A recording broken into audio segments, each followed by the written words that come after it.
저 은퇴하면 꼭 이 새벽 성가대 하고 싶습니다. 새벽에 이렇게 절제된 목소리로 찬양해 주셔서 너무 감사드리고요. 너무 긴장해서 잠을 못 잤어요. 이게 너무 긴장이 되는 거예요. 좋은 교회 가려고 하면은 긴장이 되는 것 같습니다. 혹시 그래도 제가 버벅거리더라도 저건 좋은 교회 와서 버벅거리는 거다라고 생각을 해주시면 감사하겠습니다. 거룩이라는 뜻, 아마 이미 표어로 정하신 다음에 여러 번 그 뜻을 들으셨을 겁니다. 거룩의 뜻은 카도시라고 하는 구별이라고 하는 뜻입니다. 근데 제가 저에게 있어서 거룩이라고 하는 것에 대한 정의는 하나님께로 더 가까이 나아가는 것이 거룩이다라고 생각을 할 때가 많았습니다. 하나님께로 나아간다라는 것은 하나님을 더 알기를 원하는 것이고요, 하나님께 순종한다라고 하는 것을 의미하는 것입니다. 성경 공부를 많이 하면 하나님을 알까요? 하나님을 알게 되죠. 성경은 하나님의 감동으로 된 것이기 때문에 그렇습니다. 그러나 하나님의 말씀을 안다라고 하는 그 아는 것으로 거룩해지는 것은 아닙니다. 하나님의 말씀에 가장 능통했던 분들이 바리새인이라고 얘기를 하죠. 이 바리새인이라고 하는 말의 뜻도 거룩이라는 말에서 파생되었습니다. 바벨론에 70년 동안 포로로 가 있다가 하나님을 믿는 우리 민족이 왜 이 지경이 되었나 라고 하면서 하나님의 말씀으로 돌아가자 그러면서 만들어졌던 경건주의 학파가 바리새인이었습니다. 구별하여 살자, 더럽게 살지 말자, 바르게 살자 라고 했던 것인데요, 내면을 정돈하지 않는 외적인 경건주의, 내면을 바꾸지 않는 것, 처음에는 안 그랬겠죠. 그러나 시간이 지나면서 그들의 경건은 겉에 집중하기 시작했습니다. 그래서 예수님이 마태복음 23장에 바리새인들을 향하여 이렇게 꾸짖습니다. 같이 읽어볼까요? 시작. 화 있을진저 외식하는 서기관들과 바리새인들이여, 회칠한 무덤 같으니 겉으로는 아름답게 보이나 그 안에는 죽은 사람의 뼈와 모든 더러운 것이 가득하도다. 이와 같이 너희도 겉으로는 사람을 옳게 보이되 안으로는 외식과 불법이 가득하도다. 그러니까 우리가 거룩이라고 하는 것을 겉으로는 이렇게 드러낼 수 있는데 사실 내면에 거룩이 없으면 사실 외식하는 것이다라고 말씀하고 있습니다. 실천하는 노력이 거룩입니다. 그러나 그렇게 살아가는 것이 사실 쉽지는 않습니다. 하나님의 말씀대로 이 세상 살 것 같으면 세상의 풍조가, 세상의 흐름이, 세상을 쥐고 가고 있는 힘이 하나님의 말씀대로 살면 꼭 망할 것 같거든요. 이럴 때 목사가 하나님의 말씀대로 살면 절대로 망하지 않습니다 라고 말씀드리면 얼마나 좋겠습니까? 그런데 거룩이라고 하는 것, 하나님의 말씀을 지킨다라고 하는 것은 망한다 안 망한다를 뛰어넘는 것이거든요. 오늘 본문 말씀 7절을 보겠습니다. 그는 육체에 계실 때에 자기를 죽음에서 능히 구원하실 이에게 심한 통곡과 눈물로 간구와 소원을 올렸고 그의 경건으로 말미암아 들으심을 얻었느니라. 말할 것도 없이 예수님께서 겟세마네 동산에서 기도하셨던 그 배경을 가지고 말씀하신 것입니다. 예수님 완전한 인간으로 오셨죠, 그죠? 그리고 우리는 보통 예수님이 아버지인 요셉을 따라서 어릴 때는 목수했다라고 이야기합니다. 예수님 졸리면 주무셨을까요? 안 주무셨을까요? 예수님은 이렇게 걸어가시다가 나무 뿌리에 걸리면 넘어지셨을까요? 안 넘어지셨을까요? 넘어지셨죠. 이렇게 얘기가 돼야 이제 얘기가 되죠. 예수님은 못질하면 아버지보다 못질을 딱 무조건 정확히 하셨을까요? 그러지 않으셨을 거예요. 못질을 하다가 못이 어쩔 때는 예수님의 살을 파고들기도 했을 거예요. 망치질하다가 망치로 손을 때리기도 하셨을 거예요. 채찍으로 맞는다라는 것, 어릴 때 그 채찍으로 맞는 사람들에 대한 모습 얘기를 들었기 때문에 채찍으로 맞으면 얼마나 힘든 것인지도 아셨을 거예요. 예수님은 십자가를 지기 전에 그 생각만 해도 엄청난 과거에 경험했던 일들이었기 때문에 두려움에 사로잡히셨을 것입니다. 십자가를 지면 얼마나 고통스러운 일인지 아셨던 것입니다. 그런데 예수님이 바라보았던 것은 하나님 아버지의 자비하심과 더불어 아버지의 뜻이었습니다. 하나님 아버지의 뜻, 내 뜻이 아닌 아버지의 뜻. 그래서 우리가 잘 아는 것처럼 아버지 할 수만 있거든 이 잔을 내게서 옮겨주십시오. 그러나 나의 원대로 마옵시고 아버지의 뜻대로 하옵소서. 예수님은 기도하시면서 하나님 아버지의 뜻에 집중하셨습니다. 이 고난을 오늘 본문은 이렇게 해석을 하고 있습니다. 8절입니다. 그가 아들이시면서도 받으실 고난으로 순종함을 배웠어. 고난으로 순종함을 배웠다라고 말씀하고 있습니다. 수많은 사람들이 편안하게 생활할 때 거룩함으로 나아가기 쉽지 않습니다. 너무 편하기 때문에 굳이 그렇게 살 이유도 느끼지 못하기 때문에 그렇습니다. 그런데 편안할 때보다 고난받을 때 거룩으로 나가는 것은 좀 더 어려운 일입니다.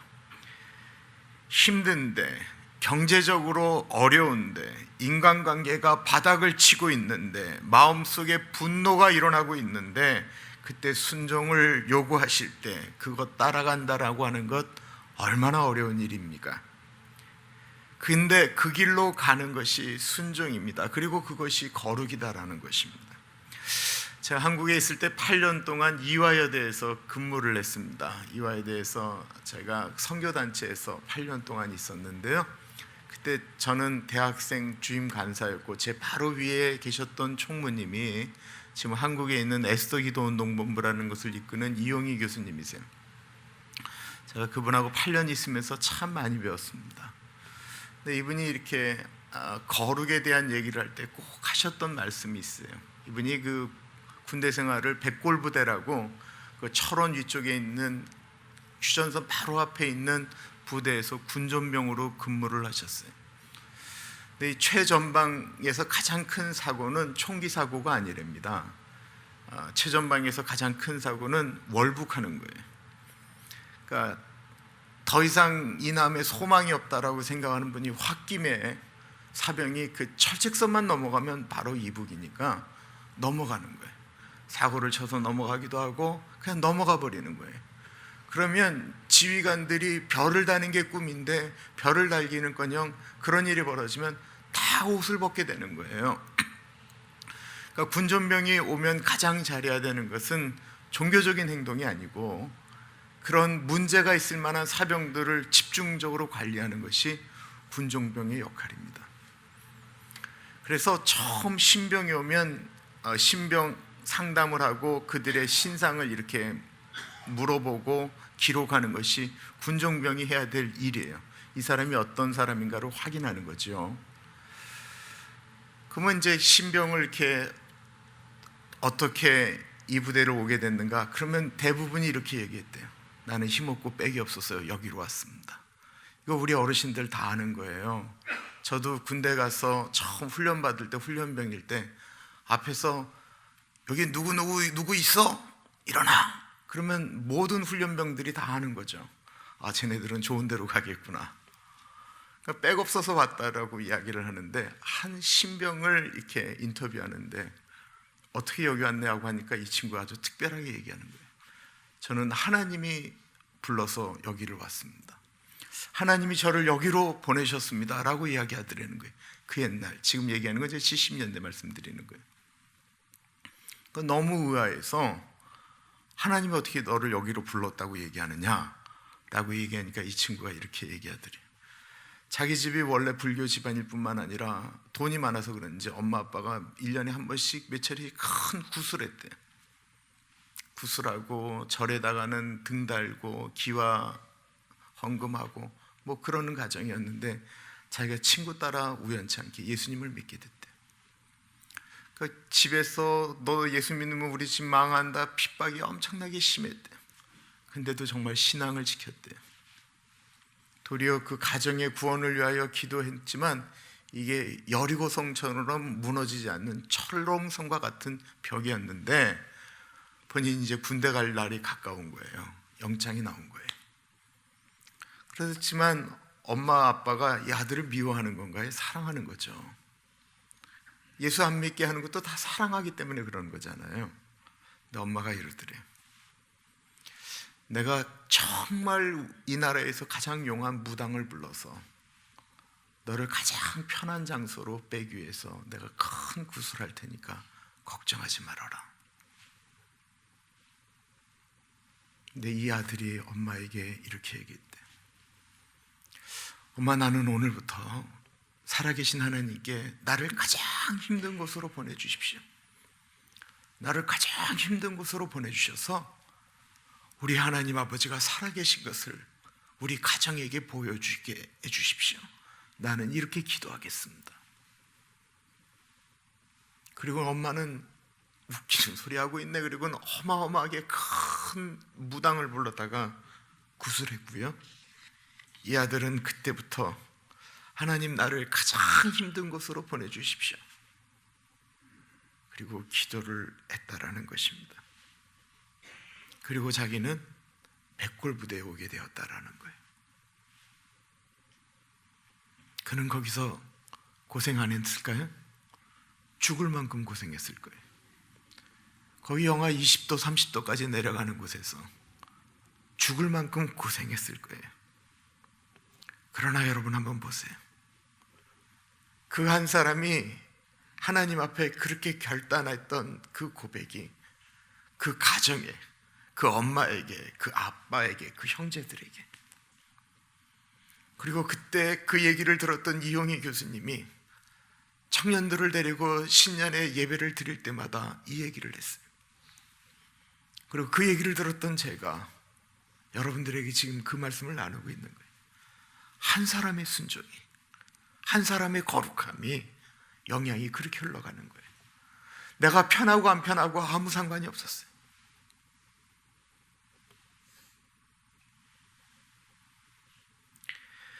교회는, 사회는 정상적인 일상적인 삶을 살아도 저 사람 훌륭하다, 괜찮다, 아름답다라고 말을 합니다. 거짓말하지 말아야지 라고 생각하는 게 정상적인가요?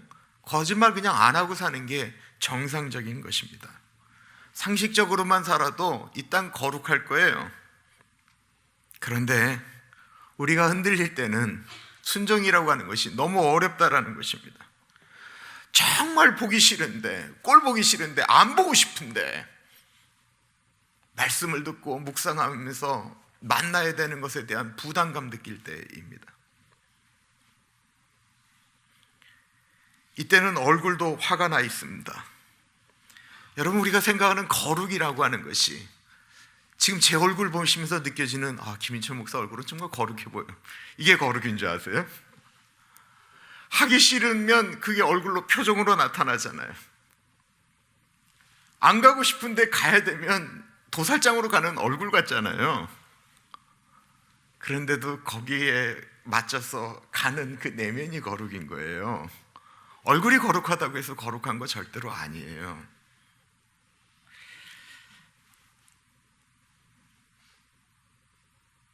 할 수만 있거든 이 잔을 내게서 옮겨 주옵소서. 울부짖는 예수님의 얼굴에 무슨 거룩함이 나타났겠습니까?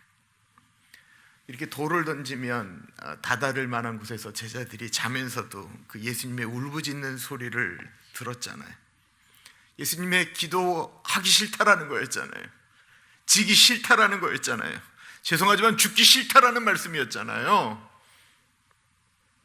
그러다가 나의 원대로 마옵시고 아버지의 뜻대로 하옵소서, 하나님께 고백하는 그 모습에 그 얼굴이 거룩하였습니까? 얼마나 처절했는지 땀이 떨어지는데 멀리서 보니까 피가 떨어지는 것처럼 보일 정도였대잖아요. 저는 겟세마네 동산에서 기도하시는 예수님의 모습을 정말 좋아합니다. 예수님이 어떻게 십자가를 지실 수 있었을까요? 어떻게 예수님이 우리 인간의 죄와 사망의 권세를 다 이기시고 십자가에서 승리하실 수 있었을까요? 십자가에서 승리한 게 아니에요. 겟세마네 동산에서 기도로 승리하셨기 때문에 십자가를 지신 거예요. 그 승리는 그 전날 있었던 거예요. 그 기도 가운데 이겼던 거예요.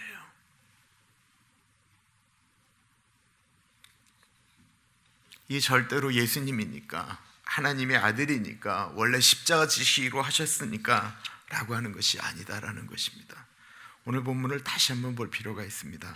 8절과 9절입니다. 8절과 9절 우리 같이 한번 읽어보겠습니다. 시작. 그가 아들이시면서도 받으신 고난으로 순종함을 배워서 온전하게 되셨은즉 자기에게 순종하는 모든 자에게 영원한 구원의 근원이 되시고, 여기 묘한 표현이 하나 나오는데요, 순종함을 배워서 온전하게 되셨다라는 말씀이에요. 이 말씀 좀 이상하지 않으세요? 예수님을 하나님이라고 하잖아요. 하나님에게 배울 게 뭐가 있어요? 완전하신 예수님이 뭘 더 배우시겠어요? 근데 예수님이 고난당함으로 순종함을 배우셨다라고 말씀하고 있습니다. 예수님의 완전함은 순종하셨기 때문에 이루어진 것이다라는 것입니다. 빌립보서 2장에 나오는 그 그리스도의 참미성이라고 하는 것, 너희 안에 이 마음을 품으라 곧 그리스도 예수의 마음이니 그는 근본 하나님과 본체이시나 하나님과 동등됨을 취할 것으로 여기지 아니하시고 오히려 자기의 종의 형체로 이 땅에 내려오셔서 순종하셨다라고 하는 그 말씀.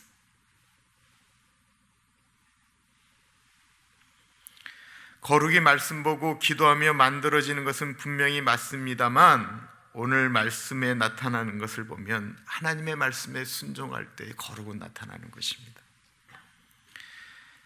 이 세상에 하나님의 거룩이 아닌 죄악이 들어왔습니다. 불순종 때문이다라고 이야기하고 있습니다.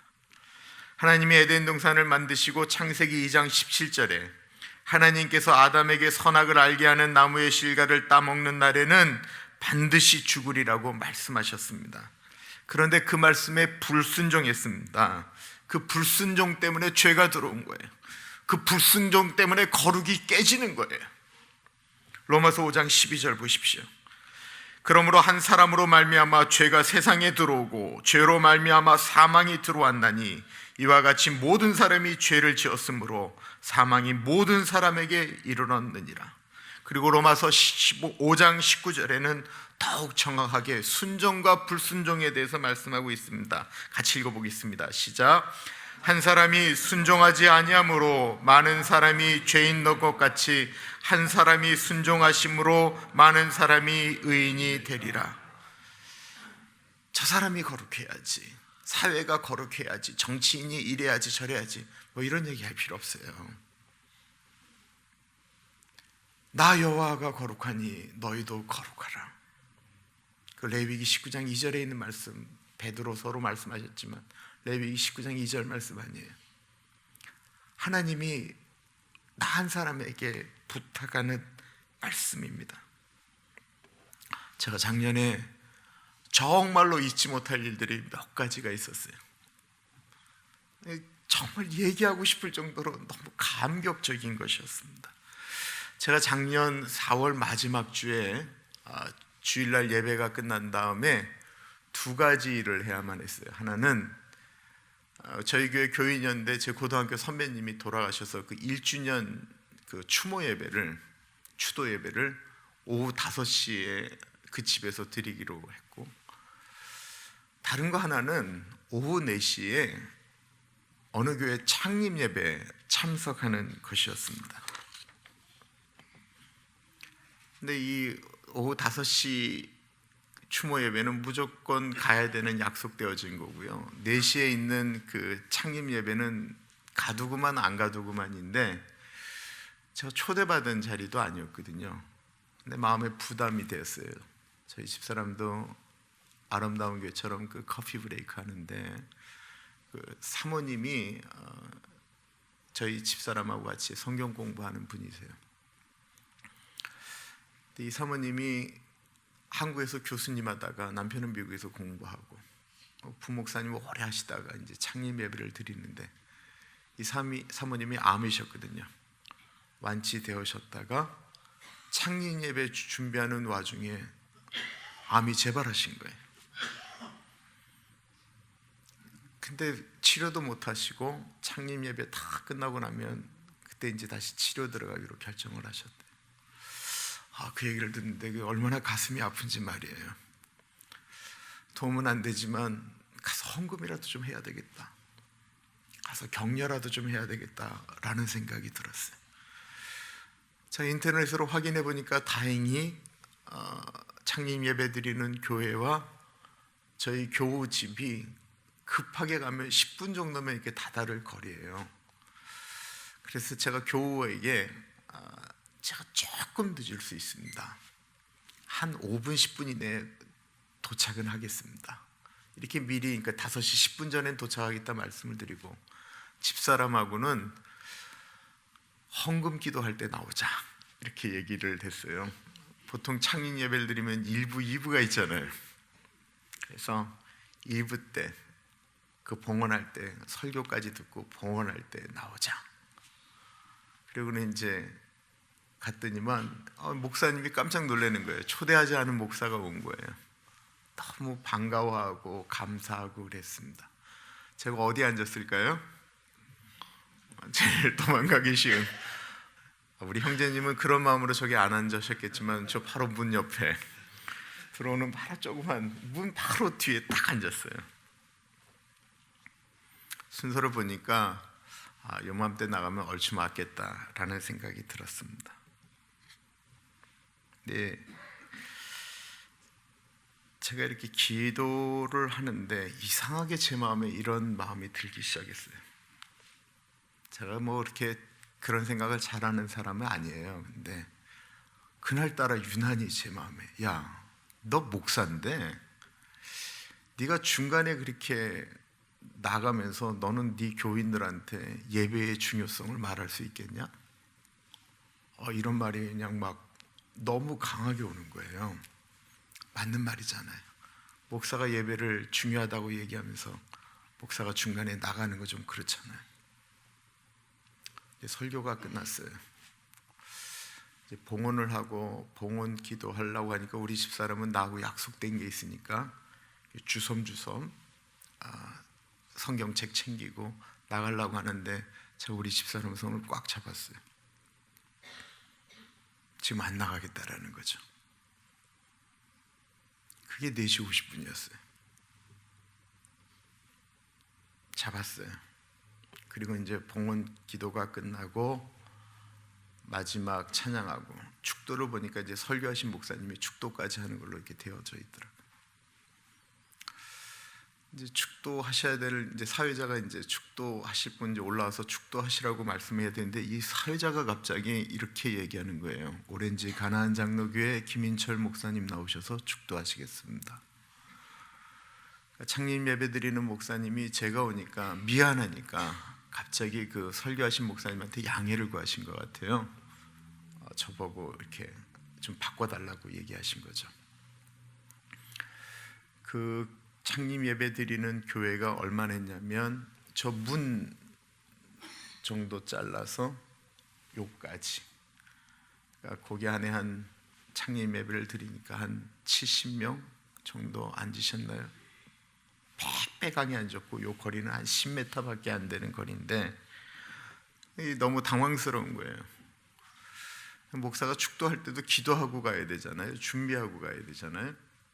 그때 갑자기 이제 부탁을 했는데 사람들도 뭐 순서지 없는 이름 없는 목사 이름이 나오니까 어루둥절하고 제가 조금이라도 이제 주춤하면 예배가 깨어질 판이에요. 웅성웅성거려서. 그래서 제가 일어나서 요 10m를 걸어오는데 그때 놀라운 일이 벌어졌어요. 다른 게 아니에요. 저희 아버지가 그 교회 7개 개척하셨거든요. 여러분, 교회 7개 개척하면 집안은 거의 죽어요. 거의 죽어요. 살 수가 없어요. 우리 아버지가 또 이 건축의 은사가 있는 분이라 이분이 그렇게 건축을 잘하셨어요. 옛날에 50년대, 60년대니까 지금 생각하시는 교회를 생각하시면 안 돼요. 건축하셨어요. 근데 10m 걸어 올라오는데 마치 개척교회, 우리 아버지가 개척교회 하는데 내가 축도하는 마음이 이렇게 드는 거예요.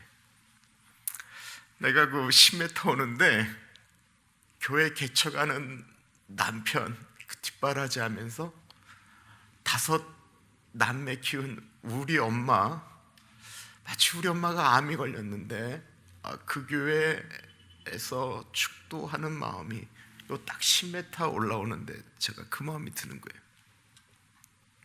그 딱 10m에. 그리고 올라와서 기도하는데 정말 내가 우리 아버지 개척 예배 드리는 곳에 가서 축도하듯이 암에 걸린 우리 엄마를 위해서 기도하듯이 그렇게 기도를 했어요. 그리고 축도 끝나고 이제 후주 나올 때 제가 우리 집사람의 손을 붙들고 이제 그 교회를 빠져나갔어요. 근데 우리 집사람 얼굴이 벌겋더라고요. 그러니까 제 축도 들으면서 우리 집사람이 운 거예요. 제가 헌금 기도 끝난 시간이 4시 50분, 제가 축도하러 올라간 시간이 4시 55분. 제가 만약에 예배 드리면서 느꼈던 어떤 순종이라고 하는 것, 여러분 우리가 말씀을 드리면서 순종함에 대해서 느낄 때 부담 가질 때 있잖아요. 누군가에게 이야기를 하라고 말씀하시는 하나님의 이런 감동 같은 게 있잖아요. 내가 좀 풀어야 되겠다라고 하는 느낌이 들어올 때가 있잖아요. 내가 예배 때 그랬어요. 근데 내가 그런 거 생각 안 하고 그냥 그 자리에 4시 50분에 우리 집사람하고 손 붙들고 나갔다라고 한다면, 그 첫 창립 예배를 드리는데 내가 나간 줄도 모르고 김인철 목사 나와서 축도하겠다라고 하는데 그 축도할 사람이 그 자리에 없는 거예요. 첫 예배에 쭈삣쭈삣하면서 사회자가 다시 목사님 나오셔서 축도하겠습니다 그랬을 거예요. 나는 그 전에 나왔기 때문에 그 뒤에 무슨 일이 일어났는지도 저는 몰랐을 거예요. 근데 제가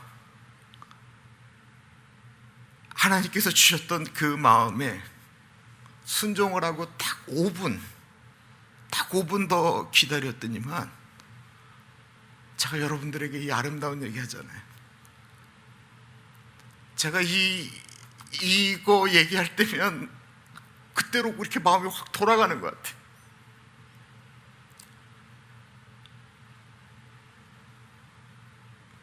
여러분, 우리가 순종하고 안 하고 하는 거예요, 오랜 시간 결단하고 그러는 거 아닙니다. 여러분, 순종이라고 하는 건 우리가 어느 순간에 거짓말하고 안 하고 누구의 손을 잡고 앉고, 이거 다 순간적인 것들이에요. 아무리 말씀 많이 읽고 아무리 많이 기도해도 순종하지 않으면 우리에게서 절대로 거룩함이라고 하는 것은 나타날 수가 없습니다. 올해 표어가 내가 거룩하니 너희도 거룩하라. 하나님이 우리에게 정말로 부탁하시는 것이다라고 생각합니다. 어떻게 해서든지 순종하시려고 노력해 보시지 않으시겠습니까? 어떻게 해서든지 좀 달라져 보겠노라고, 내가 이 정도 예수 오래 믿었는데 이제는 좀 달라져 보겠노라고 애쓰지 않으시겠습니까?